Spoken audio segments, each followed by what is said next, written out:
So as we discussed earlier, there are new numbers out that show Rand Paul is tanking in the Republican primary field. In fact, let me give you the specifics on that one more time. They say, quote, this is from Public Policy Polling, Paul had a 42 to 30 favorability rating pre-debate. Now he's dropped a net 33 points to 29% favorable, 50% unfavorable, becoming one of the most unpopular GOP hopefuls. His support for the nomination has also skidded from an already weak 4% all the way down to 1%. All right, not only that, he's tied with, under 1%, he's tied with Rick Perry, Lindsey Graham, Bobby Jindal, and Jim Gilmore, and George Pataki, who nobody knows about or gives a fuck about. So terrible. Just an absolute collapse. He's panicking. He doesn't know what to do. So he's in desperation mode at the moment, and he's aware of these numbers. Let's be clear. His campaign is monitoring this stuff. They see this, and they're like, oh no, what do we do? So the Boston Globe reported on some recent comments he made, and this really highlights his terrible strategy. So here's what Rand Paul said, quote, it would probably be the worst defeat we've had since Goldwater, I'd predict, if Trump were the nominee. There is a lot of bluster and anger on Trump's part, but a lot of his solutions are big government solutions. I think eventually people are going to come to their senses and say, oh my God, I liked his angry vitriol, but I didn't realize that he was for gun control, for Obamacare, increasing taxes, and taking private property. If one side doesn't have ideas or has ideas that seem to be more liberal Democrat than Republican, we need to point these out to people. It would be a tragedy if we were to get the nomination and then we discover we nominated a liberal Democrat. That would be a great irony. It really ticked me off. I have nothing against people running as a third party. I do have a problem with some people being dishonest and using the Republicans to get a lot of attention and then running as a third party. Okay.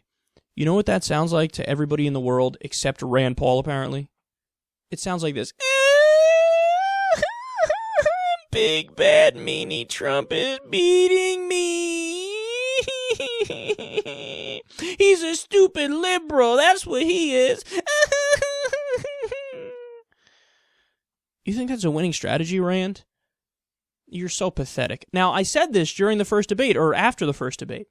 I said Rand Paul was totally out of sorts. He was out of character. The first thing he said in the debate, he just came in screaming at Donald Trump when Donald Trump said, I'm not going to agree that I will not run as a third-party candidate. Rand Paul came in like a bull, and he was like, I can't, outrageous! I was like, oh, whoa! Now, Rand Paul is, when you go policy for policy, he is more sane than any of the other Republicans. But he feels like he has to be somebody he's not in order to get elected. He feels like he needs to be really aggressive. He feels like right now he needs to run further to the right. And he doesn't think that he's good enough on his own. And in that desperation, he's being somebody who's not himself. He's totally out of character. And he's getting fucking destroyed. Rand, you don't complain like you're complaining here. And you don't just say, think about how vacuous that argument is. Liberal Democrat! He's a liberal Democrat! I'm a liberal Democrat! Liberal Democrat. You think that's going to work? No.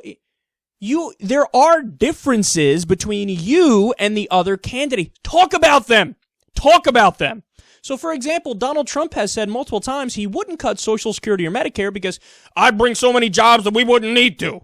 He said something like that. Guess what? That doesn't fall right in line with Republican dogma, but people like it. Now, by the same token, you can step up and say, I'm actually a constitutionalist. So you know what that means? I believe we should end this drug war and stop arresting people who aren't really criminals. If you make that argument, the Republican base might hear it and go, hey, it makes him a little different than everybody else, and he might actually give a shit about liberty and freedom, and these other guys might not. Rand Paul might actually care about small government, and these other guys don't. Chris Christie says he cares about small government, but then he says he wants the NSA to spy on everybody all the time. Rand Paul says, I don't want the NSA to spy on people who aren't terrorists. Highlight these differences. Talk about these differences and talk about them like you. Not trying to be somebody that you're not. Look at Bernie Sanders. What's Bernie Sanders doing? He's almost refusing to engage in any personal attacks about anything. Even when he's asked a direct question. What do you think about this about Hillary? He's like, hey, do you have a serious question? I'm running for president. You should care about policy substance. And he always goes back to the substance. And as a result of that, what happened? He went from 4% in the polls to all the way up to over 20% in the polls in just a few months. Why? Even with the media not covering him that much, he's surging because he's saying something that resonates. Rand Paul forgot that you should run on issues. Now he's trying to be like the other Republican douchebags. You think you're going to win by copying the strategy of a dumbass like Scott Walker? You're not going to win that way.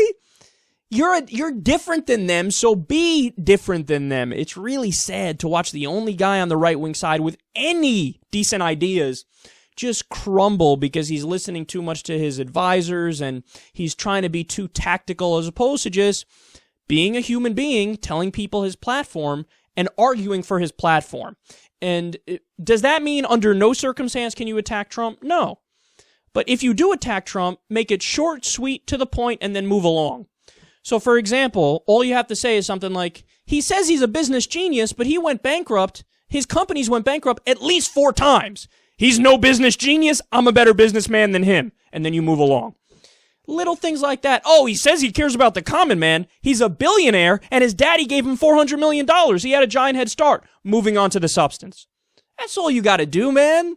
But he can't help himself. He's so butthurt that he's not leading right now and that Trump is. He's like, oh, it's like Barry Goldwater. He's a liberal Democrat. I'm so mad I'm not leading. Why don't you guys like me? If I cry enough, will you like me? He's like the fucking ex-boyfriend who, he got broken up with and he calls back 916 times and he's outside with a fucking, radio playing a guitar like, I love you, Jessica. Just stop being fucking pathetic. What brought Jessica to you in the first place? Whoever you were, a normal person who did normal things and had passions and interests. Rand Paul, you were okay on some of the issues, but now you're like, issues? Fuck that. Trump's like Goldwater, liberals evil, liberal Democrats, something. I'm so upset I'm not leading. I'm pathetic. Yes, you are. Be yourself, focus on the issues, and then maybe you'll climb the polls a little bit, but at this point, you might be too far gone.